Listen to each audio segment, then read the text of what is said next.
can do one more.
Okay, so my name is Larry, and I'm here to answer questions about Ibanez guitars or anything else you would like to ask.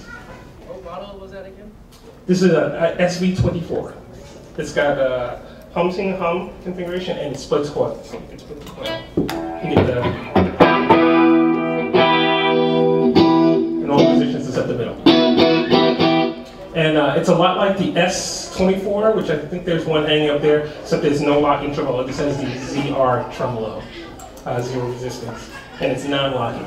And it has this has the locking tuning pegs. So for years I used the locking tuning machines, but if you break a string, the guitar's, for me, the guitar becomes useless. You have to have a couple of backups there. So that's why I got back into regular tremolos.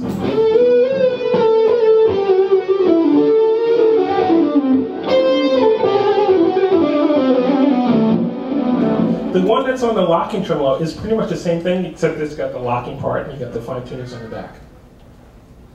So you can dive bomb and do all that stuff. You can dive bomb.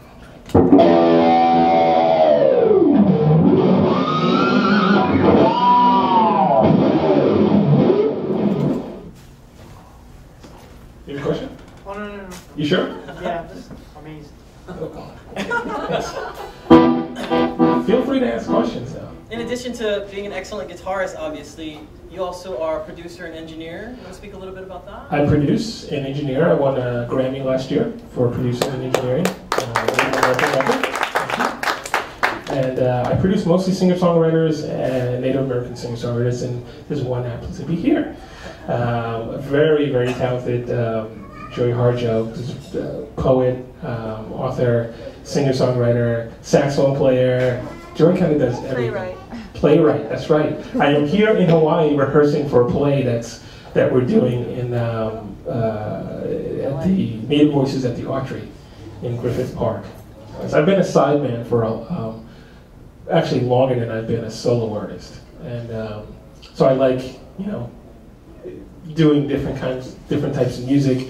When I used to play in New York City, before my first solo record came out, I was in about 9 bands at the same time, and you have to learn a lot of songs.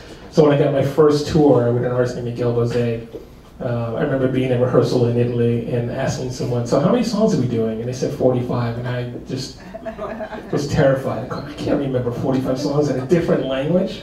And then I realized that playing in 9 bands in the city at the same time, minimum I knew 90 songs, because each band played at least 10 original songs, all original bands. And there were other songs I knew. And so that was the hard part on that tour. The hard part was when we got to Spain, they gave us a set list and all the song titles changed because he sang all the songs in Spanish in Spain. And I remember looking at 3 Americans at a time, looking at the set list and going, Alan, what's the first song? He goes, I don't know. This is about seconds before the first song is supposed to start. And it wasn't like some tours where it's worked out all the time, exactly the same because of light cues. Every night you do a different set list, and the light guy would have to know what's coming up because of different explosions and stuff going on. And the 3 Americans looked and go, I have no idea what the first song is. We're trying to get somebody to tell us what and the crew were from England. So I couldn't ask my guitar tech guy. He's like, I have no idea. So you just have to wait.